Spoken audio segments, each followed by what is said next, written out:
Okay.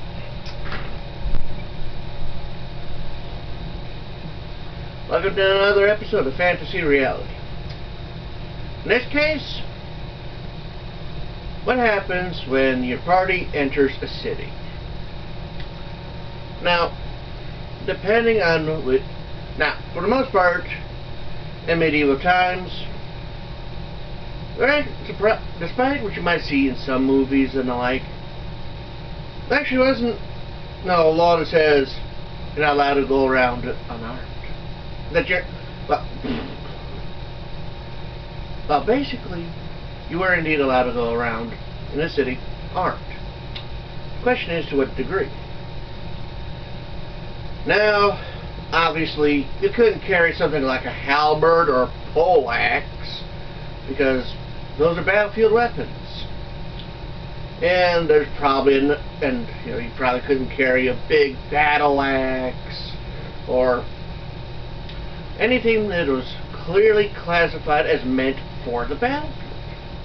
So, spear out, along with, well, a lot of pole arms, obviously. And, axes kind of depends, but definitely anything that's meant for the battlefield was not allowed to be brought into a city, because it's just not civil to be walking around with a weapon that's obviously meant for the battlefield.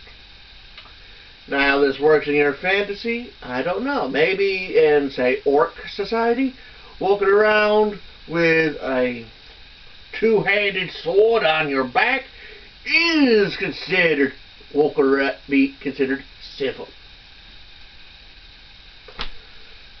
But what you might have instead is a case where they come up against a guard, and the guard will say, listen, you need to put aside the the great sword, you need to put aside the great axe, you need to put aside the great club, you need to put aside the trident, you need to put aside, basically, if it's over a certain length. Now, let's say we have a ruler, and that's used to measure the length.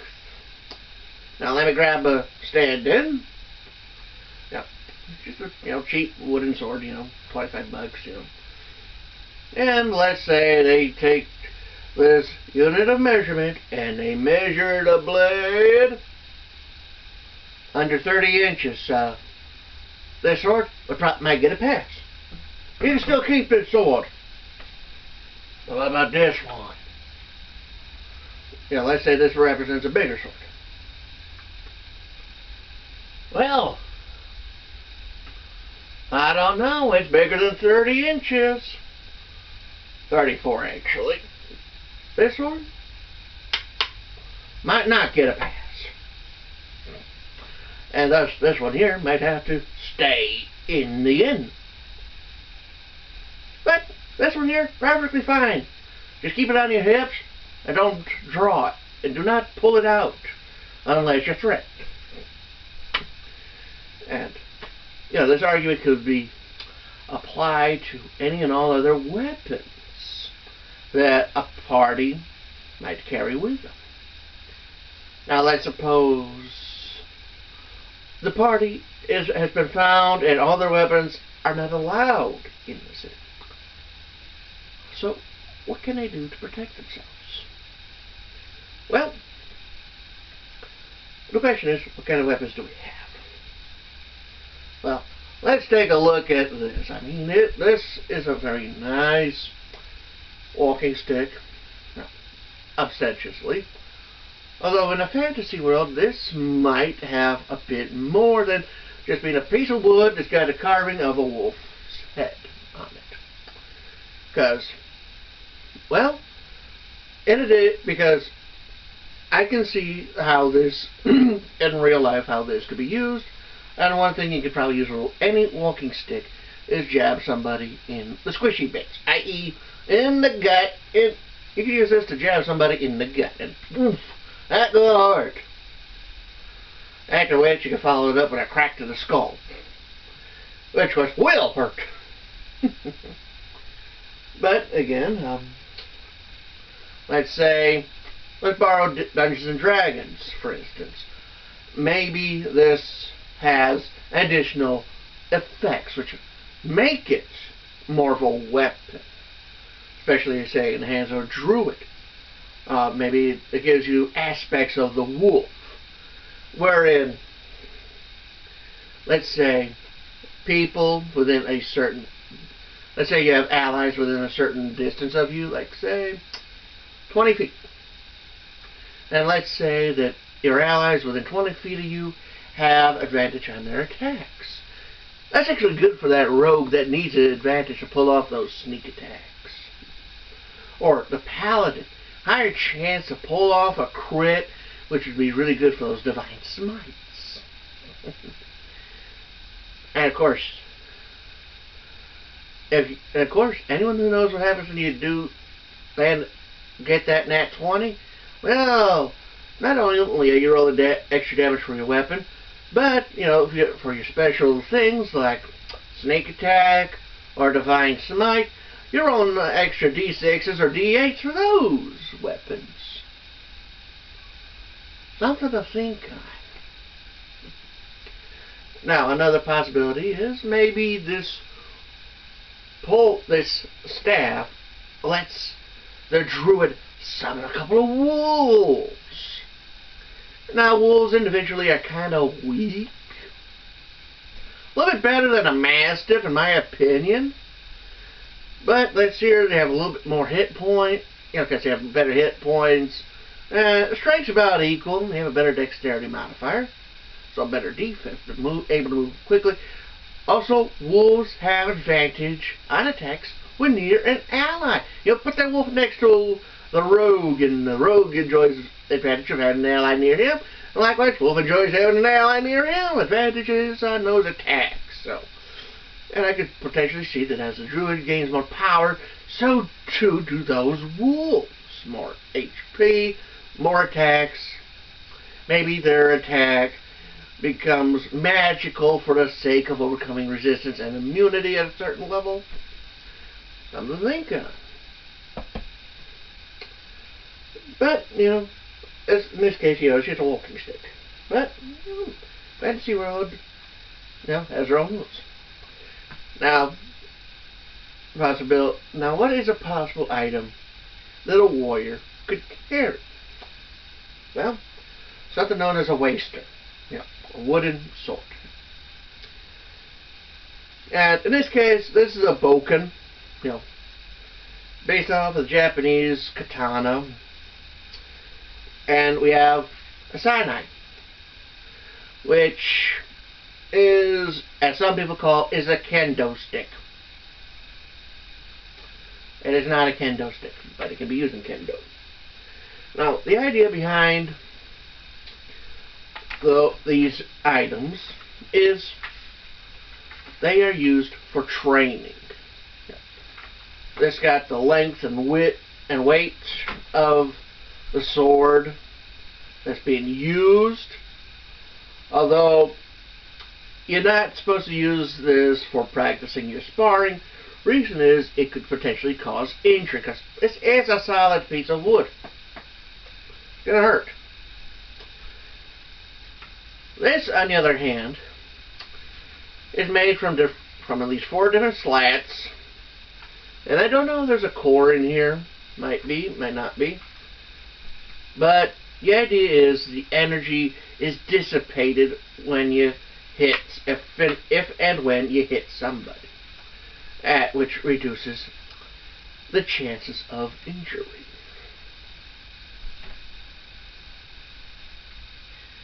And safety is part of the thing. Now, theoretically, in a city urban environment where they're forbidden from carrying weapons, maybe something like this would be the better option. Because it's a little piece of wood, it's not a weapon, but it can be used for self-defense. Because let's say you're going up against a guy who, let's say you got mugged by a guy who's got a knife. At the very least, you can knock that knife out of the guy's hand. Maybe break a couple of their fingers. They're probably not going to touch a knife again. And likewise with this, hit somebody in the hand. They're not going to be using it anymore. And of course, you have, a generic walking stick, Or, I suppose, in the case of an older man who can't walk no more, this is what he uses to help him get around. And of course, you have to deal with them buggers.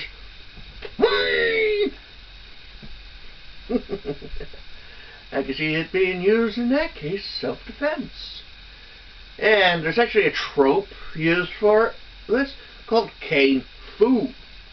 And there actually is a martial art called Kung Fu where the participants learn how to use their canes or walking sticks to aid in self-defense. I mean, a hooked cane, well, there's some applications, trip up an opponent. That's a possibility. I don't know if I'd do that. I'd probably just focus more on jab them in the squishy bits, right in the gut. That's going to cause the guy to double over, at which point, follow-up strike, right to the face. Hit the nose, hit the mouth. If you're lucky, maybe hit the eye, hit like here, you're going to mess up a bone or two in that spot. In any case, this guy, he's going to be doubled over, he's going to be in pain. At which point, you'll just hobble away. Pretty good idea, actually. Just to walk away from the fight while this other feller's in pain. I can imagine the situation where it's like, how'd you get that scar? He's going to say some big tough dude beat him up. He ain't going to say that little old man or woman with a cane jabbed him in the gut and broke his nose with the cane. He ain't going to say that. Now let's suppose that you're not going to be carrying a walking stick, or you're not, like I say, you don't have a leg injury, or you're not elderly, and therefore carrying a cane might not be your style. There's another object. An umbrella. And umbrellas have been around for quite some time. Not necessarily in this form or by the name umbrella, but they've been around since Roman times, and some were actually made in styles similar to this. Not too dissimilar. They can be, you can find, there's examples of them mentioned over in Asia and even in America, in these Americas, Central, Mayan, Incans, they have variations on umbrellas, sun shades, rain shades. Because let's face it, out in the hot sun, you might want a little bit of shade, or it's downpouring, you might want protection from the rain. Well, an umbrella might be a pretty good bet to carry around, It even depending on the rigidity of the main part, might even aid in walking. And, there's a couple of designs. Personally, I like this kind of hook because a little incident at the library where someone accidentally dropped their bag behind a shelf in a corner, and I'm like, if you had an umbrella that had a hook, or a cane and a hook. And, well, the library had a number of ladies who, they were of a certain age, and I decided to buy them umbrellas, And the umbrellas I like to get for them were ones that had hooks, so that way, in case a situation occurred, grab the umbrella, grab the book bag, yank it up. And also protection from the rain, And given that these ladies were indeed of a certain age, potentially protection from muggers.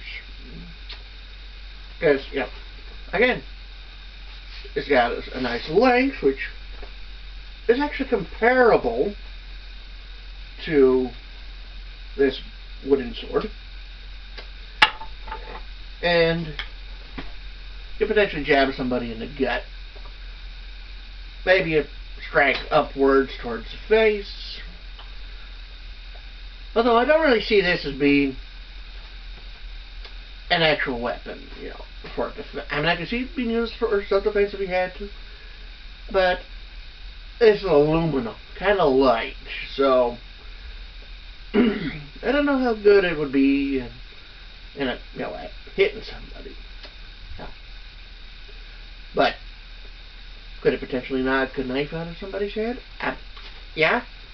You might have to hold it like this, because this doesn't exactly have a whole lot of mass, even compared to this.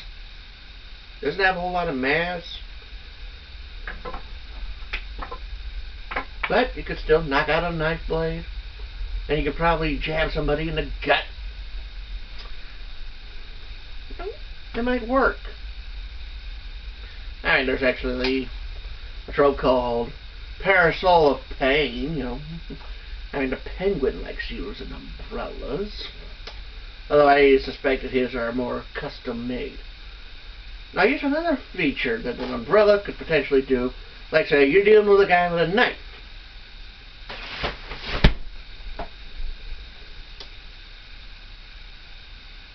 Right here. You open this up.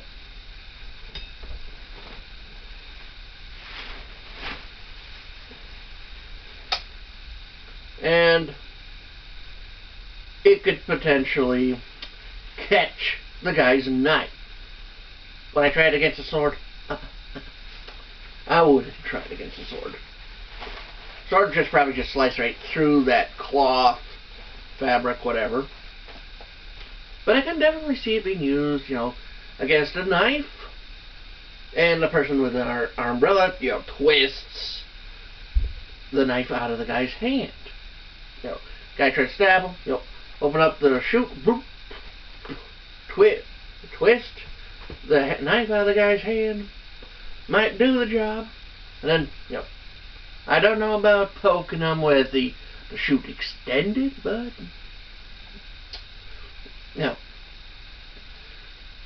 better nothing else, you might be, they'd be disarmed, and, well, you got this, covering, as you saw, is like, it could definitely hide the majority of my body. Would it be really good? Would it be great protection? Probably not. But it could definitely potentially hide something else.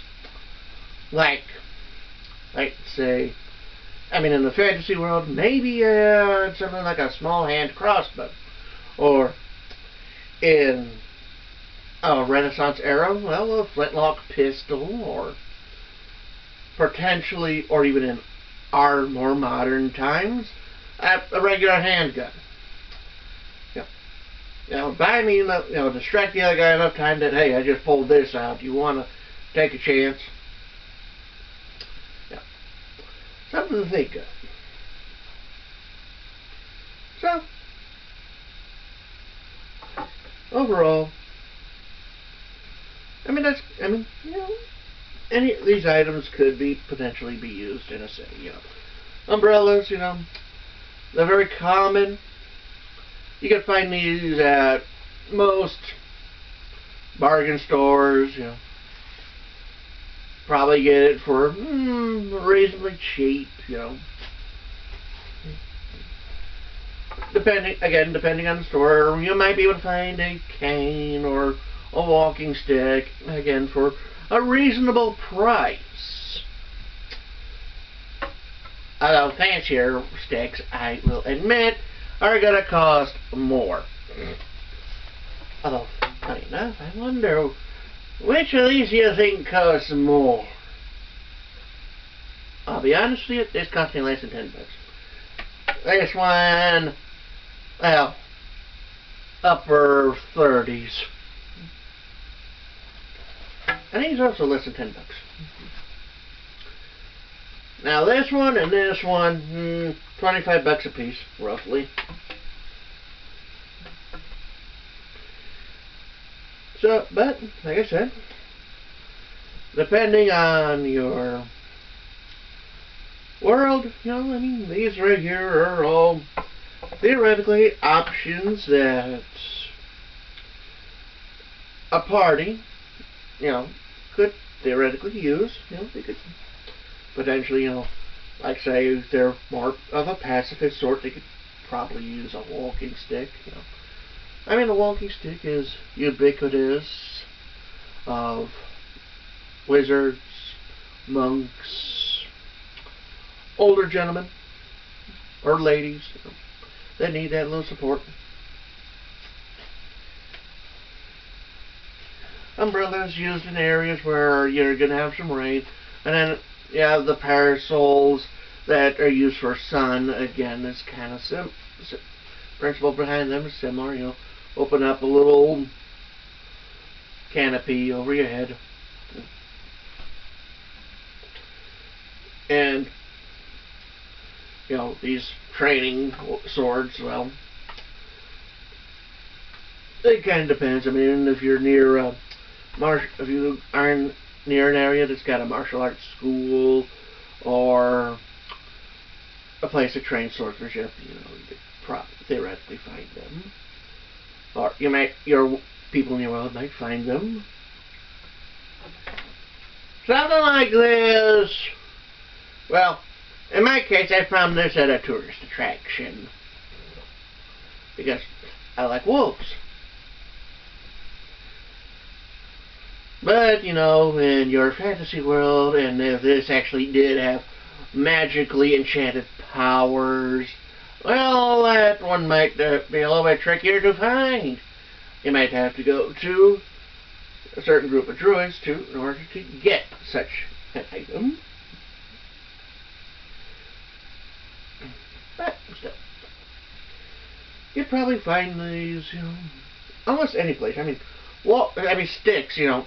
I could easily go out down to the woods, find a nice stick, you know, that's about my height. No problem. Kind of useful as a walking stick in and of itself. I mean, this one here's got a nice little varnish to it, you know. As well as a nice little rubber stopper to help protect the bottom. Probably should get one from the other one. But again, this is like, I mean, this is, you know, some items that, you know, if you were traveling around in the city, you know, like I say, you're now, let's say the rule is that our fighters aren't allowed to carry real swords. They might not be, the rules might be okay with a wooden sword. Which, as everyone knows, is just a piece of wood and can still hurt. But it's not going to cut somebody into pieces. And, which, you know, is probably why wooden swords would get a bit of a pass. Now, obviously, I'm not going to walk around carrying this. Or any of these, unless, hey, I need to aid in walking, or hey, it looks like it's going to rain. I have no idea which one I'd choose. Although, if it was raining, like I said, umbrella, protect against the rain.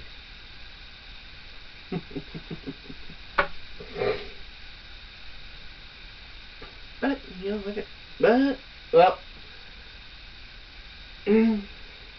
so, these items have their uses. Yeah. Potentially, they could be used in self-defense against, you know, your common mugger who says, "Give me your money," only for their hand to get hit real hard, lose the knife, and they get a couple of their fingers broken in the process. And depending on what else our person with our wooden sword does, well, they might end up having... I mean, there's plenty of stories about people there is actually a case about a samurai who legitimately used a wooden sword to aid him in a duel. Although in his case, it's more like he apparently had an oar that he carved so that way it was longer than his opponent's weapon, and used that to basically beat the other guy. And after all, with a longer weapon, you have a longer reach. In this case, I can reach my door, or rather the open door, for this. And if I was, say, standing right in the middle of my room, I could probably cover all the corners reasonably well with just this. Possibly do something similar with this, although this is a little shorter. No, I mean, they're not perfect, but they, in a pinch, they did do the job. And of course, in the city, where your characters are, say, limited to less than lethal weaponry, this might be their best chance. A nice wooden stick. It's probably not going to hurt. The injuries are probably not going to be life-threatening. But let's face it. You hit somebody gets their fingers broken. Well, they're not going to be able to carry a weapon. And you might have made sure that they can't even, and depending on how badly broken those fingers are, they might not be able to do another job anymore. All depends on how you do it. All depends on how, anybody who's had their fingers broken can, testify about how difficult it is to, get those fingers working again. Like you have to have them in a cast for a certain length of time. That means a loss of income in many cases. And supposing you do, regain the ability. Who knows? You might have been in jail because you tried to attack this guy. And of course, you now have that on your record.